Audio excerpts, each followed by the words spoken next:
Bonsoir, c'est le 20h du dimanche soir, Journal Magazine. L'actualité, c'est à Kananga, province du Kasaï central, qui fêtera Noël avec le premier citoyen congolais. La ville est mobilisée pour un accueil sans précédent à Félix Tshisekedi. Et une solution sûre au problème de gestion des déchets dans la ville capitale.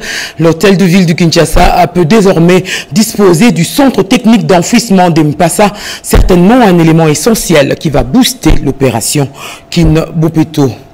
Le dossier de ce journal magazine mettra un accent sur le programme de transformation de l'agriculture.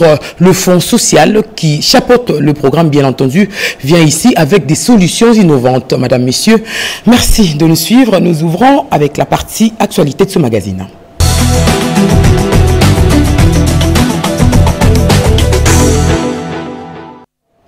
Le chef de l'État a signé quelques ordonnances. Nous avons sur ce plateau de télévision Oscar Mbalkaïch qui va nous en livrer le contenu tout à l'heure. Donc bonsoir Oscar. Bonsoir Nancy Odia. Et on maintient le suspense et je vous retrouve à un moment de ce journal. Merci. Le président de la République, Félix Tshisekedi, était en visite de travail à Brazzaville, République du Congo, à un tête-à-tête avec son homologue Denis Sassou Nguesso sur la situation générale de la sous-région et aussi de l'Est de la RDC. Mlandine Zovo, Kazo Kazadi.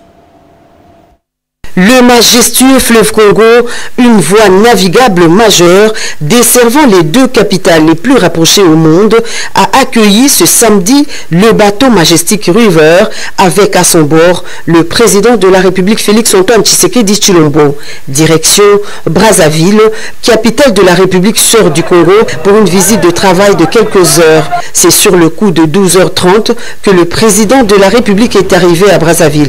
À l'accostage, le rituel protocolaire respecté, le président Félix Tshisekedi a été accueilli par Anatole Koliné Makosso, Premier ministre congolais, accompagné des membres de son gouvernement ainsi que des diplomates RD congolais accrédités en République du Congo.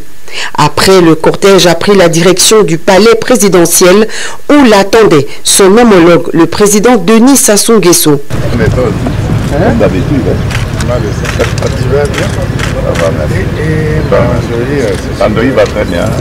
Quelques heures passées en aparté pour un huis clos au cours duquel les deux chefs d'État ont procédé à un large échange de vues sur les questions d'intérêt commun. Félix Tshisekedi Tshilombo et Denis Sassou Nguesso se sont félicités des conclusions de la 10e session ordinaire de la commission mixte spéciale défense et sécurité entre les deux pays tenue du 10 au 13 novembre 2024 à Kinshasa, des travaux axés sur la dynamique de renforcement du bon voisinage. Pendant ces 4 heures de tête-à-tête, les deux chefs d'État ont également abordé la situation qui prévaut à l'est de la République démocratique du Congo, avec un accent particulier sur l'état du processus de Luanda.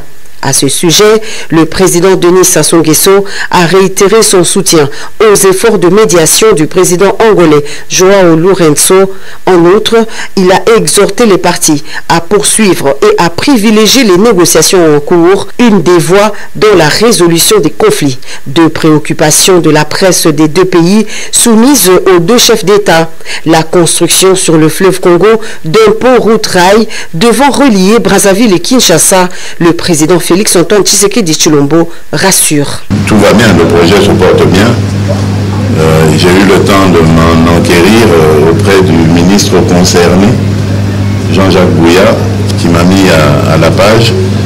Et donc si tout va bien, le 15 janvier, il y aura une grande réunion à Kinshasa qui sera destinée à harmoniser le régime fiscal et douanier pour pouvoir se mettre d'accord sur les principes et pouvoir enfin démarrer. La question sur le crédit carbone est une stratégie commune à adopter afin de scruter les possibilités pour que les deux Congos, qui partagent en commun la forêt du bassin du Congo, puissent bénéficier des dividendes liés au crédit carbone.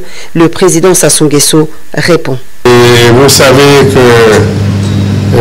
le bassin du Congo est très bien placé sur ce plan, surtout les deux Congos, la RDC, il y a les plus grandes forêts et les tourbières et le Congo, Brazzaville aussi, qui a sa part de forêt et de tourbières. Il s'agit là de richesses très importantes pour l'Afrique. On constate malheureusement que jusqu'ici, le carbone, les pays africains est traité au rabais. Nous croyons que le moment est venu pour que les peuples qui protègent ces écosystèmes, surtout les écosystèmes forestiers et les autres richesses, surtout les forêts, les peuples qui les protègent pour le bien de l'humanité. Et nous pensons qu'en contrepartie, ils devraient en tirer des résultats substantiels pour leur développement. C'est dans la soirée que le chef de l'État, Félix Antoine Tshisekedi Tshilombo, et toute la délégation qui l'accompagnait ont regagné Kinshasa, la capitale.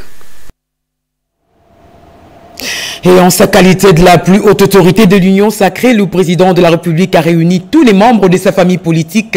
Un seul message, se lever comme un seul homme pour combattre le mal et œuvrer pour l'intérêt de la nation. Jules Tshilumbaï. Une grand-messe qui permet autant de motiver les équipes, surtout mettre en avant les idées les plus novatrices. Députés nationaux, sénateurs, membres du gouvernement, les chefs des regroupements et partis politiques de l'Union sacrée étaient autour du président de la République, Antoine Félix Tshisekedi Tshilombo, au chapiteau de la cité de l'Union africaine. Les chefs de l'État ont commencé par faire la restitution du processus de Luanda, dont le président rwandais avait prié par son absence. Pour le président Tshisekedi, la RDC reste intransigeante à la discussion avec le M23 et tous les moyens seront mis en œuvre pour récupérer toutes les localités sous contrôle du M23 soutenues par le Rwanda. D'où l'appel à l'unisson pour sauver Congo-Kinshasa.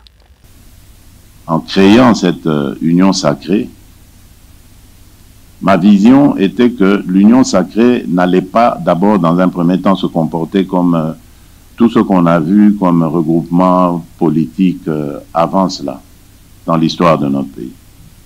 Je voulais qu'on se distingue, que nous ayons une attitude différente de ce qu'on a toujours vu ici. Une attitude altruiste, tournée vers l'intérêt d'abord de notre peuple. Moi, j'avais mis toute mon énergie, et vous le savez, à créer cette union sacrée. J'ai pris des risques, vous le savez, parce que nous étions dans une coalition. Et lorsque j'ai vu que cette coalition me tirait vers le bas et ne me permettait pas de servir mon pays comme je l'entendais, j'ai donc lancé un appel à mes compatriotes, appel auquel vous avez tous répondu. Mais moi, je ne lançais pas un appel au partage des privilèges.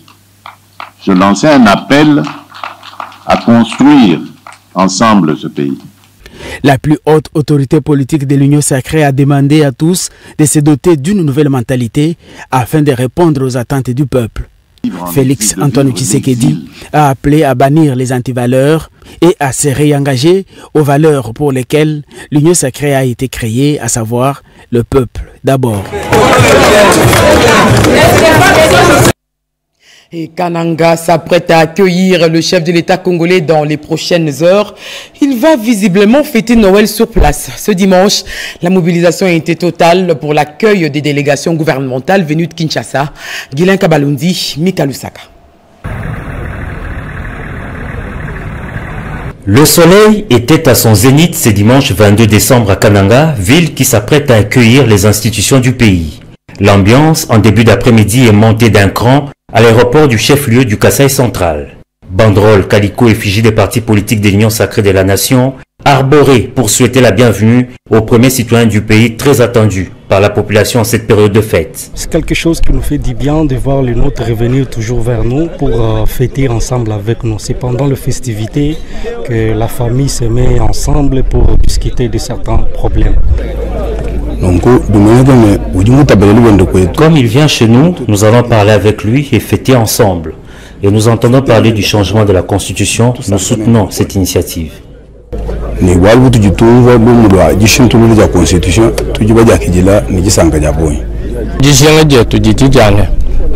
Le développement au Kasaï central. Notre exigence est qu'il s'épanche sur le développement du Kasaï central, parce que c'est la province qui lui apporte un soutien indéfectible.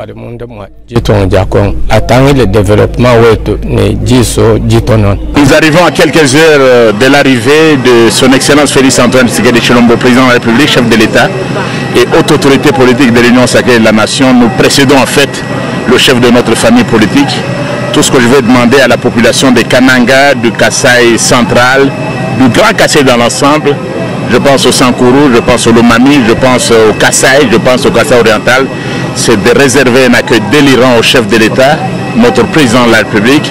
C'est le fils du pays, il a fait beaucoup de choses. En attendant l'arrivée du chef de l'État, des délégations ministérielles se succèdent à l'aéroport. Nous avons ici des projets tels que la route Kalamambouji, mais également le projet barrage hydroélectrique de Katende.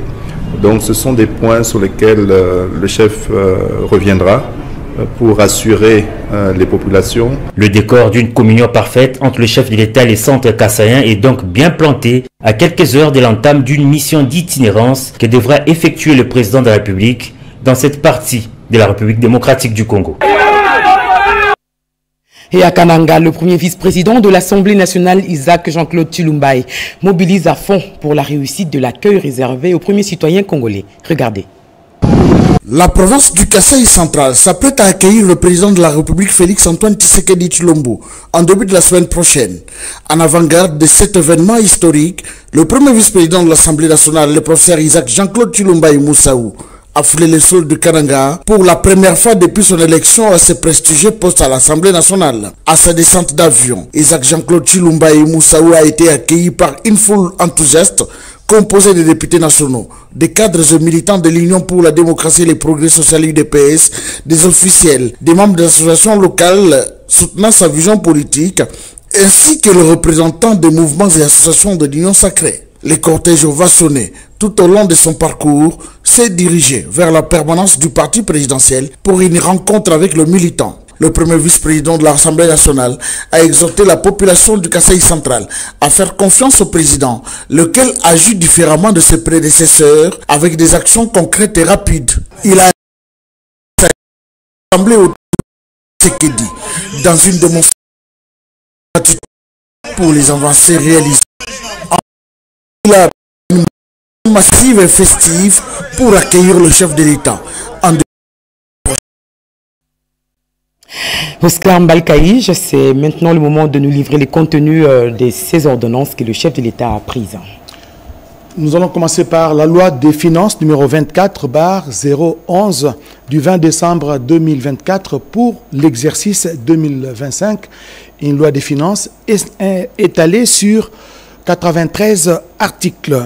En termes d'exposé des motifs, la présente loi des finances pour l'exercice 2025 est élaborée dans l'optique de la poursuite de la mise en œuvre du programme d'action du gouvernement adopté par l'Assemblée nationale le 11 juin 2024 en phase avec la vision du président de la République, chef de l'État, retracée dans son discours d'investiture du 20 janvier 2024. Elle s'inscrit dans un contexte particulier marqué sur le plan économique, d'abord sur le plan politique, diplomatique et sécuritaire, par la mise en place des institutions issues des élections du 20 décembre 2023, l'action diplomatique de grande envergure pour la pacification de la partie Est de la République démocratique du Congo suite à la guerre d'agression par le Rwanda et l'état de siège dans les provinces du Nord Kivu et de l'Ituri.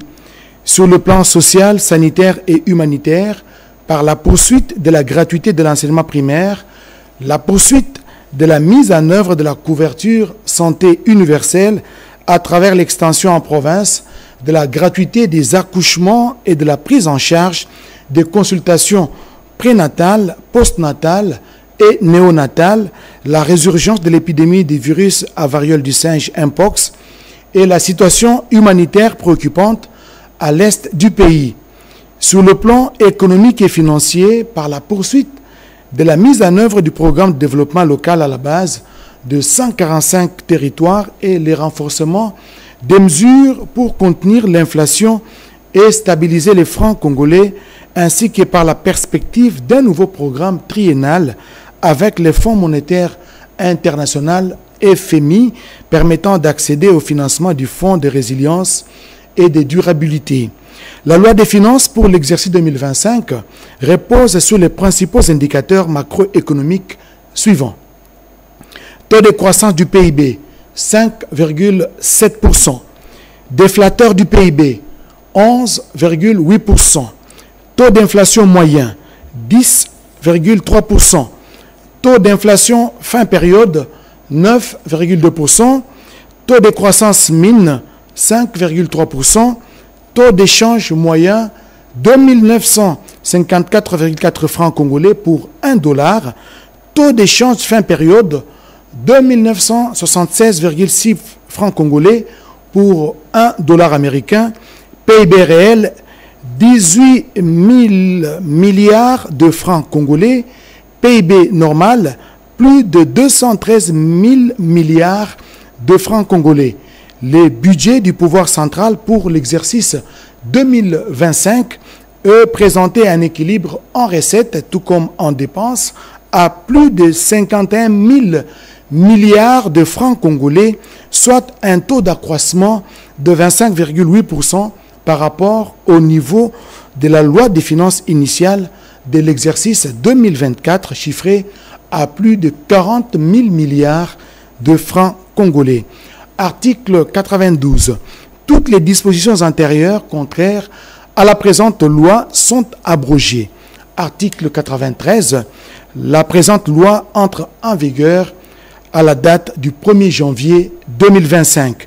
Fait à Kinshasa, le 20 décembre 2024, Félix Antoine Tshisekedi Tshilombo pour copie certifiée conforme à l'original. Le 20 décembre 2024, le cabinet du président de la République, Antonin Kinzo Kamole, directeur de cabinet. Ordonnance loi numéro 24/021 du 21 décembre 2024 portant autorisation de la prorogation de l'état de siège sur une partie du territoire de la République démocratique du Congo. Le président de la République, vu la Constitution telle qu'est modifiée par la loi numéro 11/002 du 20 janvier 2011 portant révision de certains articles de la Constitution de la République démocratique du Congo du 18 février 2006, spécialement ces articles 125, 129, 144, alinéas 5 et 145, vu l'ordonnance numéro 24/039 du 28 mai 2024 portant nomination de vice-premier ministre, de ministre d'État, de ministre délégué et de vice-ministre, vu la nécessité et l'urgence, sur proposition du gouvernement délibéré en Conseil des ministres, ordonne. Article 1er est autorisé conformément à l'article 144, alinéa 5 de la Constitution pour une période de 15 jours prenant cours le 23 décembre 2024, la prorogation de l'état de siège proclamé par l'ordonnance numéro 21/015 du 3 mai 2021. Article 2. Sont abrogées toutes les dispositions antérieures contraires à la présente ordonnance loi. Article 3. La présente ordonnance loi entre en vigueur à la date de sa promulgation, faite à Kinshasa, le 21 décembre 2024. Félix Antoine Tshisekedi Tshilombo, Judith Suminwa Tuluka, première ministre, pour copie certifiée conforme à l'original, le 21 décembre 2024, le cabinet du président de la République, Antonin Kinzo Kamole, directeur de cabinet. Enfin, ordonnance numéro 24/131 du 21 décembre 2024 portant prorogation de l'état de siège sur une partie du territoire de la République démocratique du Congo. Le président de la République, vu la Constitution telle qu'est modifiée par la loi numéro 11/002 du 20 janvier 2011 portant révision de certains articles de la Constitution du 18 février 2006, spécialement ces articles 61, 69, 79, 85, 144, 145 et 156 alinéa 2, vu l'ordonnance numéro 24/039 du 28 mai 2024 portant nomination des vice-premiers ministres, des ministres d'État, des ministres délégués et des vice-ministres, vu l'arrêt sous R-Cons 1550 du 6 mai 2021 de la Cour constitutionnelle siégeant en appréciation de la constitutionnalité de l'ordonnance numéro 21/016 du 3 mai 2021 portant mesure d'application de l'état de siège sur une partie du territoire de la République démocratique du Congo. Vu la nécessité et l'urgence, les conseils des ministres entendus ordonnent. Article 1er est prorogé pour une période de 15 jours, prenant cours le 23 décembre 2024, l'ordonnance numéro 21/015 du 3 mai 2021, telle que complétée à ce jour, portant proclamation de l'état de siège sur une partie du territoire de la République démocratique du Congo. Article 2. Sont abrogées toutes les dispositions antérieures contraires à la présente ordonnance. Article 3. Enfin, la Première ministre, le vice-premier ministre, ministre de l'Intérieur, Sécurité, Décentralisation et Affaires coutumières, le vice-premier ministre, ministre de la Défense nationale et des anciens combattants, ainsi que les ministres d'État, ministres de la Justice et garde des Sceaux, sont chargés chacun en ce qui les concerne de l'exécution de la présente ordonnance qui sort ses effets à la date du 22 décembre 2024. Fait à Kinshasa le 21 décembre 2024, Félix Antoine Tshisekedi Tshilombo, Judith Soumino Atuluka, première ministre, pour copie certifiée conforme à l'original, le 21 décembre 2024, le cabinet du président de la République, Anthony Nkinzo Kamole, directeur de cabinet. Voilà tout pour les ordonnances signées par le chef de l'État. Oscar Mbalkaïj, merci. Merci Nancy Odia. Et ceci va permettre de mieux gérer les déchets dans la capitale congolaise. Le centre d'enfouissement technique de Mpassa est désormais prêt. Images et commentaires, Luzette Nsakala.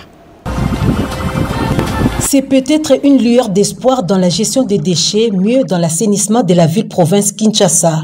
Après une bataille juridique, le centre d'enfouissement technique d'Mpassa vient d'être restitué à la ville capitale. La ministre d'État, ministre des Affaires foncières, Akasia Bandoubola, accompagnée de son collègue en charge de la politique de la ville, Didier Tengetelito, et les gouverneurs de la ville-province Kinshasa, Daniel Bumba, sont descendus samedi 21 décembre 2024 sur les sites pour une remise officielle. En RDC, le sol est une propriété exclusive, inaliénable et imprescriptible de l'État. Et c'est l'État qui en dispose, et c'est l'État qui attribue, et c'est l'État qui affecte. Ce fonds a été affecté à la ville de Kinshasa pour que l'assainissement de la ville soit aujourd'hui palpable. Et nous sommes en train de suivre cela. Ayant dans ses attributions la politique de la ville, Didier Tengetelito a rappelé à tous les spoliateurs des patrimoines de l'État que la puissance de l'État sévira sans état d'âme. En tant que ministre en charge de la politique de la ville, juste pour aussi dire à monsieur le gouverneur, qui n'est pas seul dans son combat qui mène ici, je crois que son Excellence Madame la ministre d'État a démontré. Vous savez que cette prérogative en matière d'assainissement et aussi en matière de voirie, c'est une compétence exclusive de la ville. Donc il était important qu'elle puisse justement bénéficier en fait de son espace, de son fonds. Pour l'autorité urbaine, la restitution de ces sites est une étape franchie pour la politique d'assainissement de la ville-province Kinshasa. Merci au gouvernement, merci au chef de l'État, parce qu'enfin Kinshasa a un endroit où nous pouvons jeter les immondices. Le centre d'enfouissement technique d'Mpassa a été construit en 2010 sous financement du Fonds européen de développement et occupe une superficie de 130 hectares. Les robots roulages sont peut-être une des solutions au problème des embouteillages dans la ville capitale. Sur le 8 robots roulages commandés par le gouvernement, 2 sont déjà arrivés à Kinshasa. C'est une production de la structure Human Technology.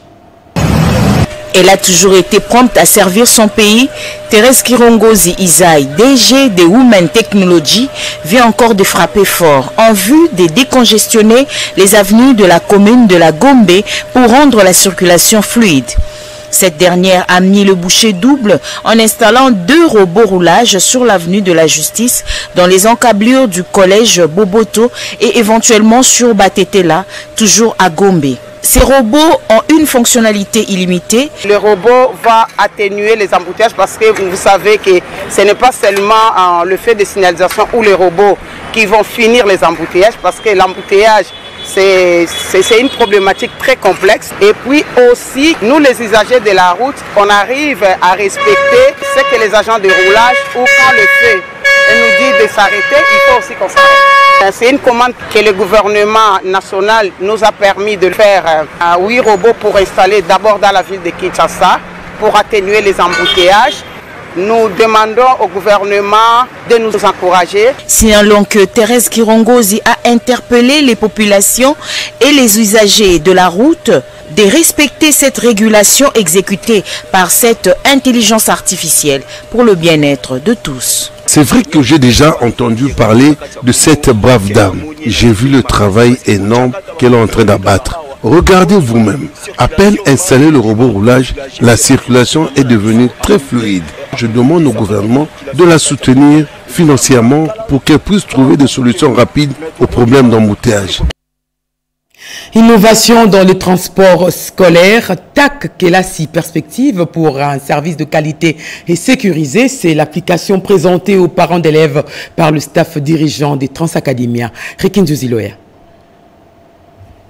Transacademia, le transport dédié aux étudiants de la RDC par le président Félix Antoine Tshisekedi Tshilombo, révolutionne aujourd'hui le transport scolaire. Cet établissement public, sous la direction de Georges Ongelo Dangaomumbu, a présenté une innovation majeure dans le transport des élèves en RDC.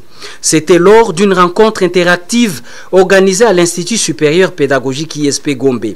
Le directeur général et son adjoint José Makengo ont échangé avec les parents des élèves abonnés au service des transports scolaires TAC Kelasi.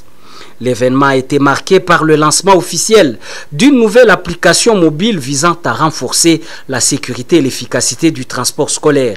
Les parents présents ont eu l'opportunité de tester l'application en direct et de poser des questions, notamment sur ses fonctionnalités et son impact sur la gestion quotidienne du transport. La seule réponse est que c'est le souci de servir. Nous sommes décidés à faire le transport autrement. Voilà pourquoi aujourd'hui nous avons présenté notre application TAC Kelasi, qui est une application qui va venir répondre encore sur la question de la sécurisation. Les parents recevront des notifications. Vous avez vu, ils ont fait des tests. C'est-à-dire que le parent est assuré que son enfant a embarqué à bord du bus. Lorsqu'on l'a déposé ou lorsqu'on l'a pris, ça rassure les parents. La séance, qui a permis d'instaurer une atmosphère de transparence et de confiance, a également vu la participation active d'une élève saluée pour son engagement.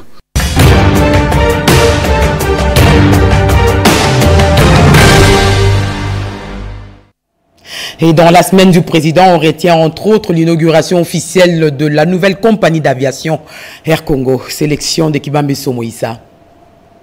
La République démocratique du Congo s'est dotée d'une nouvelle compagnie nationale d'aviation Air Congo qui va passer des vols essentiellement domestiques à des dessertes régionales et internationales. La cérémonie d'inauguration du vol passager d'Air Congo a été rehaussée de la présence du président de la République Félix Antoine Tshisekedi Tshilombo à l'aéroport international d'Ondjili. La nouvelle compagnie nationale d'aviation est le fruit d'un partenariat Air Congo Ethiopian Airlines. La République démocratique du Congo est majoritaire avec 51% des parts et l'Éthiopie Anna 49. Le vice-premier ministre des Transports Jean-Pierre Bemba a invité le chef de l'État à inaugurer le vol d'Air Congo à bord d'un Boeing 737-800. Le président de la République a communié avec les passagers à destination de Lubumbashi. Air Congo dispose de 2 Boeing 737-800. Sa flotte va s'agrandir avec 6 avions en 2025. Le mercredi 18 décembre à la Cité de l'Union africaine, le président de la République a reçu solennellement la photo officielle de son deuxième quinquennat qui lui a été présentée par la ministre de la Culture, Art et Patrimoine, Yolande Elebe Mandembo. La réalisation du portrait a suivi toutes les procédures normales. Il comporte plusieurs éléments visuels et artistiques décrits dans un arrêté ad hoc. Toujours à la Cité de l'Union africaine, le président de la République Félix Antoine Tshisekedi Tshilombo a eu des entretiens avec Amadou Diagne, ambassadeur itinérant et envoyé spécial du président de la Gambie, Adama Barrow. Il était porteur d'une invitation officielle pour la participation de la RDC au Forum Africa Investment qui se tiendra du 31 janvier au 1er février 2025 à Banjul. Pour le ministère du président gambien, l'on ne peut pas parler d'investissement ou d'économie en Afrique sans se référer également à la République démocratique du Congo et à la politique économique du président Félix Tshisekedi, qui est un modèle pour la promotion du secteur privé africain et du développement.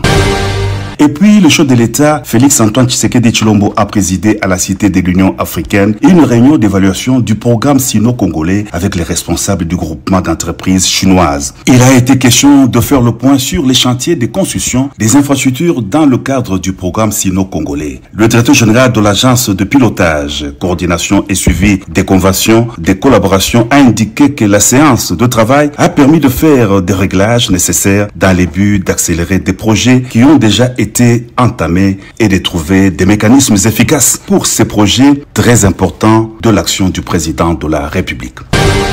Au cours d'une cérémonie funéraire à l'hôpital du Cinquantenaire, le chef de l'État, Félix-Antoine Tshisekedi Tshilombo, a rendu un dernier hommage à Feu Lucien Bonyene Ekofo, directeur général de la Direction générale des recettes administratives, judiciaires, domaniales et de participation, décédé le 5 décembre dernier en Inde à l'âge de 62 ans. Le président de la République a déposé une couronne de fleurs devant le corps de l'illustre disparu. Il est allé ensuite réconforter les membres et les proches de la famille du défunt.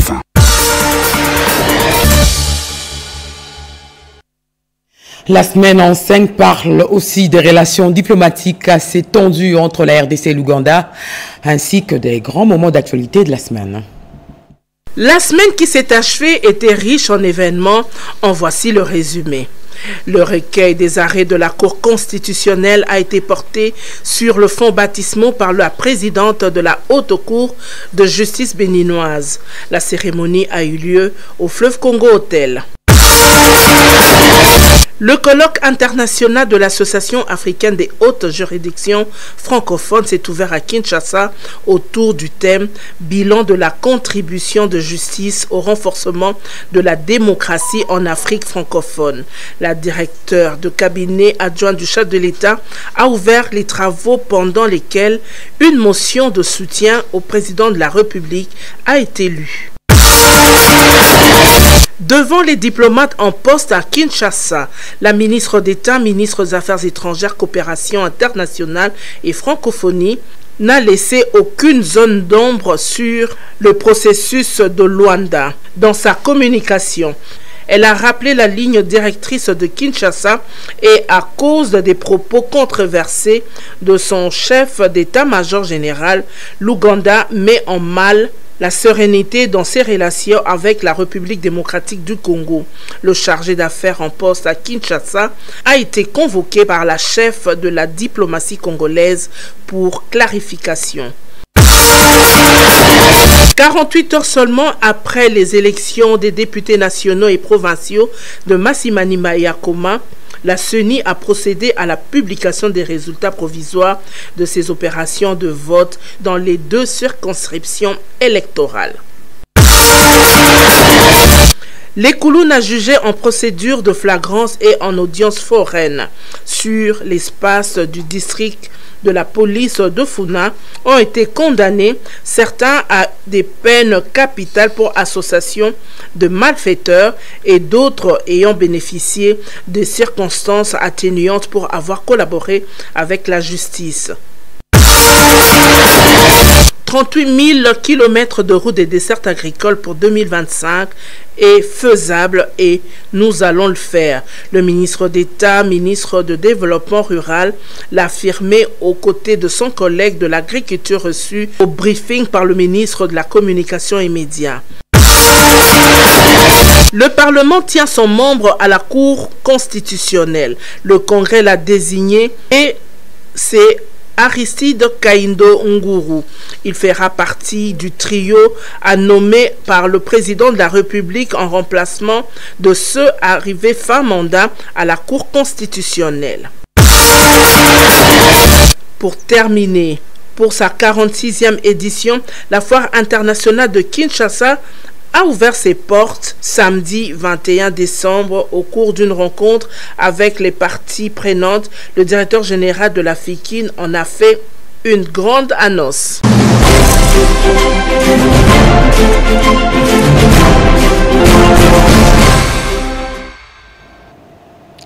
Le dossier de ce journal magazine fait allusion au programme de transformation de l'agriculture.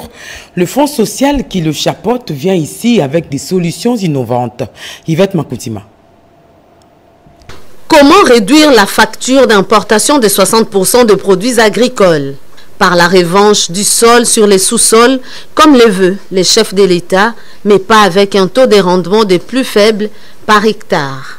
Financé par la Banque africaine de développement, le lancement du programme de transformation de l'agriculture PTA que mène le Fonds social de la République démocratique du Congo propose des solutions innovantes. Les provinces du Congo central, du Grand Bandundu, de la Chopo, du Grand Kasaï, du Nord et Sud Kivu sont couvertes par le programme. Les intrants agricoles doivent être disponibles et accessibles aux agriculteurs. Les semences de qualité première pour optimiser les rendements sont indispensables. Comment y parvenir sans une loi relative à l'activité sémencière? Le ministre d'État, ministre de l'Agriculture, avec l'appui du Fonds social de la RDC, a organisé l'atelier sur la loi sémencière avec la participation des députés nationaux. Si nous avons notre propre loi sémencière, ça va nous permettre non seulement nous les producteurs sémenciers qu'on puisse être protégés et savoir défendre nos droits, mais en même temps ça va aider notre pays de sécuriser sa population. La loi est une stabilité, puisque la semence elle-même elle est source de l'infestation de bactéries, de champignons, de virus et tout ça. Quand sa commercialisation est bloquée par l'absence de loi, elle ouvre la porte à des infestations majeures. Il faut stabiliser la production du Congo en ayant une loi qui sécurise les praticiens de cela. Philippe Ngwala Malemba, coordonnateur du Fonds social de la RDC, et conduit les projets, est conscient de l'urgence et de besoins, mais s'y emploie avec méthode et veille à l'implication de toutes les parties prenantes.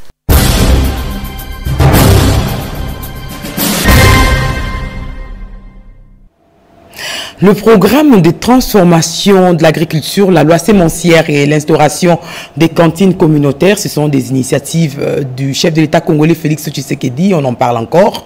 Et dans une interview exclusive à la RTNC, Philippe Ngwala, coordonnateur national du Fonds social de la République, annonce le lancement des cantines populaires le 28 décembre à Pullman Hotel.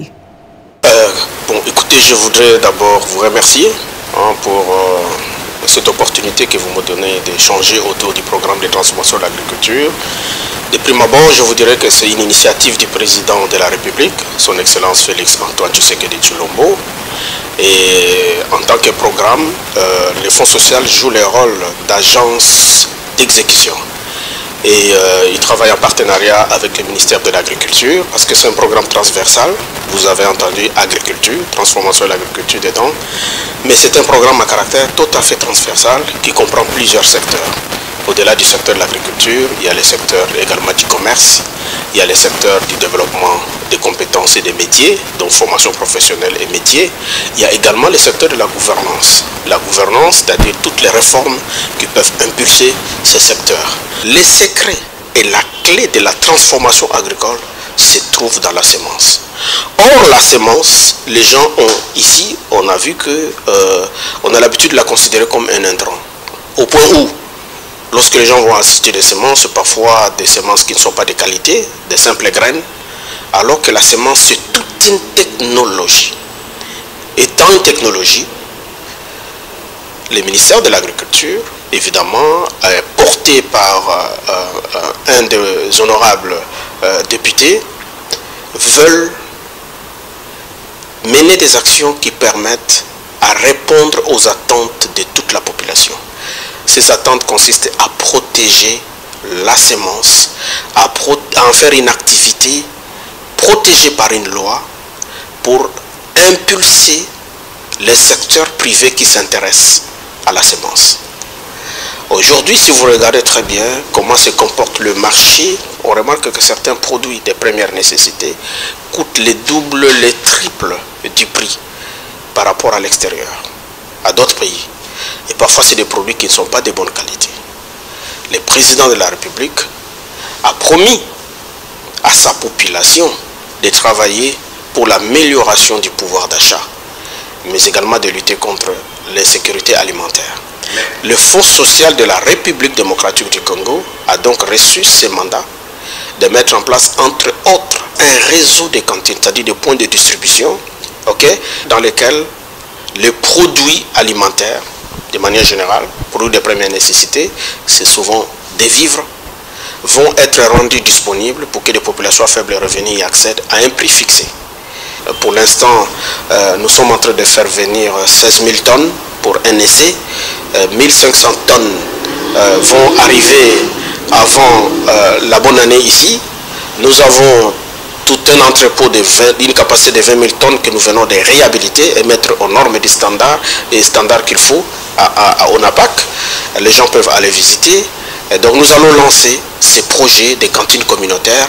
La RDC a une expérience dans les passés. Vous avez parlé des cantines populaires. Vous avez également, certainement, vous savez ce qui s'est passé avec l'économat du peuple.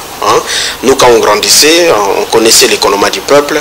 On savait également que dans certaines entreprises, même publiques, il y avait des cantines où les salariés d'un certain niveau pouvaient aller s'approvisionner à prix social. C'est ça, c'est ces projets-là. En fait, c'est la même nature, la même vision que nous sommes en train de pouvoir mettre en place.